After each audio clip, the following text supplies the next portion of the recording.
The hadith says that one day, Haroon al-Abbasi, as he had imprisoned al-Imam al-Kadhim alayhi salam, he spent years in the prison. Haroon al-Abbasi, he hated al-Imam al-Kadhim because al-Imam al-Kadhim was more qualified than him, and he knew that. So he always tried to discredit the Imam between his followers. And what truly made the Imam powerful was that the Imam was disattached from the dunya. Haroon was so indulged in the dunya. You go to his castle, you see the dancers, the women, the alcohol, the dunya, the music. You go to Imam al-Kadhim, you don't find dunya there. You find only Allah, you find akhirah, ibadah. The Imam would spend his day and night in the prison worshipping Allah subhanahu wa ta'ala. So Haroon, he tried to discredit the Imam. One of his tactics of defeating the Imam, he tried to attract the Imam to the dunya. Always giving the Imams gifts so that maybe they will fall in love with the dunya and their followers will no longer follow them. So one day, as the Imam was in prison, he decided to send him a gift. What was that gift? He asked his servants to look for the most beautiful woman. He told them, find me the most beautiful slave. Maybe she was from a slave that was enslaved in one of the wars with the Roman Empire. The most beautiful slave that everyone would dream of having. Find her, this woman, and I want to send her to Moosa ibn Ja'far. They find her and she's so beautiful that everyone wants her. And then he tells one of his servants, take her to Imam al-Kadhim in his prison cell. The servant takes the slave to the prison of Imam al-Kadhim alayhi salam. She enters. The servant tells him, this is a gift of the Khalifa to you. The Imam was busy ibadah, worshipping. So he tells them these words of Sulaiman, بَلْ أَنْتُمْ بِهَدِيَّتِكُمْ تَفْرَحُونَ. Don't think I'll be happy by your gift. I don't want your gift. Take your gift and go away.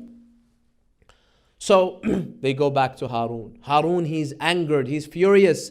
He says, no, it's not up to him.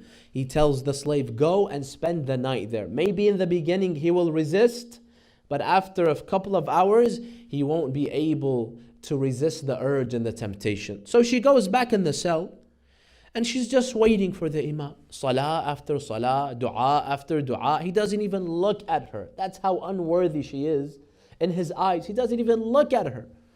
After a while, she becomes impatient. She comes to him. She comes to him and she speaks to him. He tells her, what do you want from me?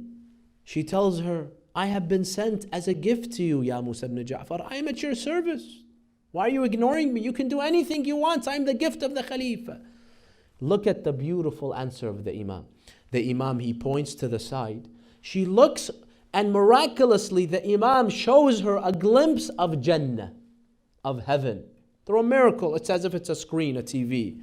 She begins to look. She narrates this hadith. She says, I looked, I saw rivers and valleys and gardens so beautiful I had never seen in my life. Where is this place?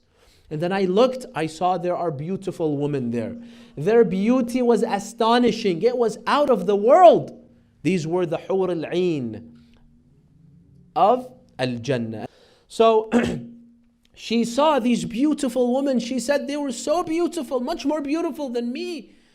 And then she says they were wearing such elegant, fancy clothing I had never seen in my life. Even though this slave, Haroon, had told the servant, make sure she is wearing the best clothing. Make sure she puts the most exotic of makeup and perfume. So that, just like the story of Yusuf with Zulaykha, so that she tempts the Imam, so that she lures the Imam. She says, I looked, all of a sudden one of those women began to speak to me. And she told me, oh, you lady, back off from Moosa bin Ja'far. We are the huriyat that Allah Azza wa Jal has reserved for him. Don't think that he'll be attracted to you when he has us.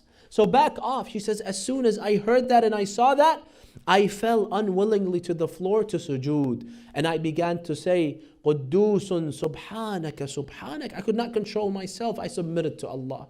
The next day, the servant comes to see what's going on. He sees the Imam is in sujood and this woman is in sujood. What's going on? He tells her what happened. She tells him the story. He says, we brought you to fool and deceive the Imam. It's the other way around. He's the one that affected and influenced you. This is Moosa bin Ja'far. So the point that the Imam was trying to relate to this woman, don't even try to fool me. Don't even try to attract me, because I have something much, much, much, much greater than what you have to offer. And thus, your offer isn't appealing to me.